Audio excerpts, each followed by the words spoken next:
Tell me what you're doing here. Give me a good reason not to go back to sleep. You don't have many days left, Grandfather.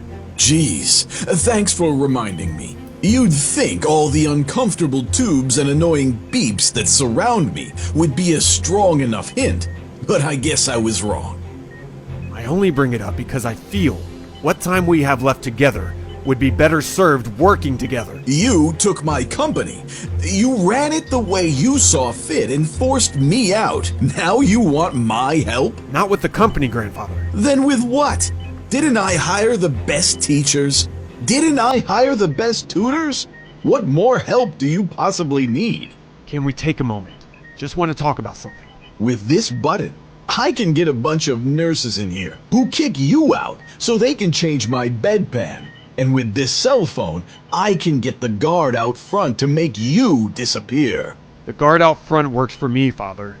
Any sense of superiority you may have, they have been instructed to let you have. Go ahead and try if you don't believe me.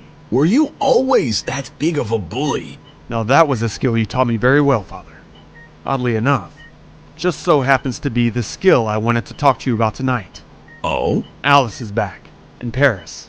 What the hell do you propose to do? After everything she put me through, after everything she did to my children, I need to see to it that she loses everything. How successful is she to even make a blip on your radar? Very. More so than you? I'll say. That's a big yes. So why do you care? When I said I wanted her out of my life, I meant it. Each day she's near me and my children is a day that leaves Matt and Beth more in danger of whatever she has planned. Does she know about them? She does, she hasn't revealed it. I can't tell which truth is more cruel. It doesn't matter, because the only one that needs to be cruel now is you, James. I can do that. She made you look weak, forcing you to get a divorce. I would never let my wife do that. And what a wonderful pair you continue to be. Tell me, when was the last time you saw each other? It has been a long time. Years, Grandfather. You have not seen her for years. What do you need from me? There is another woman here, in the same ward, being treated for the same thing. She is the mother of one of Alice's friends, Sharon. I was able to pull up her chart on my way here. It's not looking good. Tell me what you'd like to do. I need to get her to a new hospital. Take your time, Sharon. I know this is tough. It's so much harder than I ever thought it would be. How can I help? The doctors at her current hospital, they've done good work, but I fear they've gone as far as they can go. Perhaps we don't need a new hospital then. Perhaps a new doctor would do the trick. She's seen all the doctors there. But she hasn't seen all the doctors that I know. Do you work with medical doctors? Of course. In our effort to make perfume scents that originated from the Amazon, we discovered a rash cream that makes skin irritations disappear almost instantly. It's like magic. I had no idea. Let me make a few phone calls. I think we can get your mom the help she needs sooner rather than later. Thank you. Where am I? Are you okay? I am. I think I fell into a deep sleep. I'm not really sure what hit me so hard. I have something I have to show you. What is it? It's an email from Great Grandpa. What? Keep it down. Relax.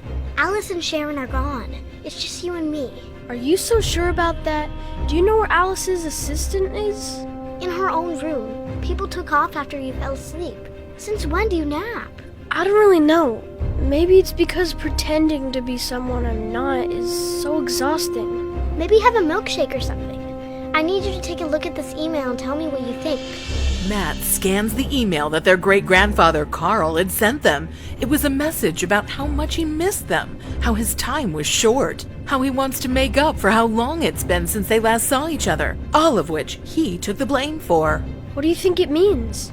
I'm not sure. I think he may actually be upset about what's happened. It's hard to tell. Do you remember him? A little bit. I think I do. I think I kind of only have one real memory about him. I remember playing at a bounce house for someone's birthday. Wasn't it yours? That's just it. I don't think so, because it was a really great day until something happened. I think I had a piece of cake and it got in his suit. Then he got really mad, right? Yeah, and then he stabbed the bounce house with the cake knife. Oh my gosh, I remember him ripping off his jacket. And Father telling him that he would never see us again. Do you still think he's that mean? I mean, he's been in a hospital for a long time, right?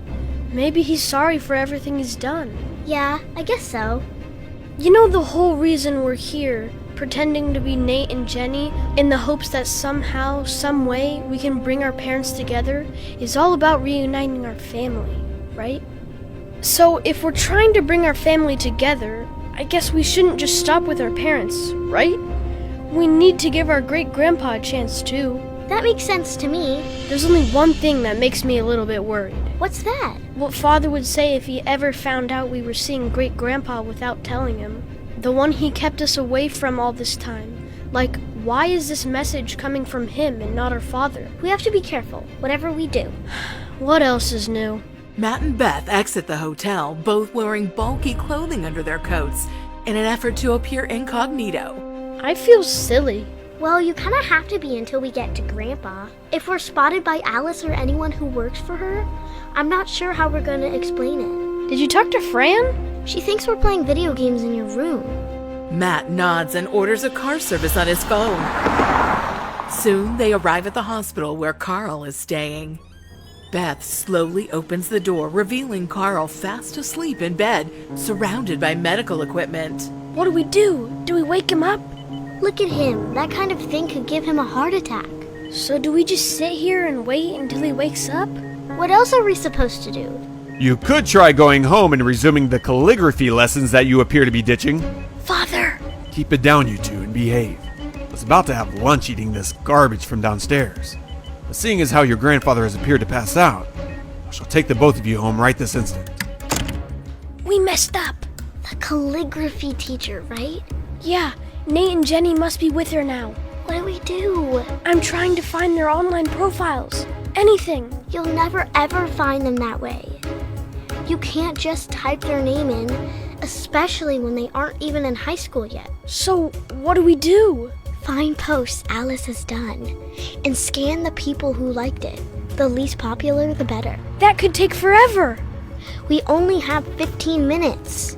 Matt and Beth frantically search on their phones as James continues his calls, oblivious to their activities. Nate and Jenny, posing as Matt and Beth, sit awkwardly at the table with the stern Mrs. Grin. What is the issue? This has been the most tedious lesson we've had. It's like you've forgotten everything I've ever taught you. I'm sorry, teacher, but I'm just not feeling very well today. May I be excused? I'm sure Beth can finish the rest of her lesson. I think I'm not feeling well, actually. You don't look that ill. I think you'll be fine. Drink some water and continue the calligraphy. The pain! I feel like my stomach is turning inside out. Oh no! It's a message from Matt. James is bringing them home. Darn! We have to do something soon. The two worlds are about to collide, and someone is going to get hurt by this. Will the children be able to pretend the catastrophe? To know more, download the Pocket FM app, link in the description.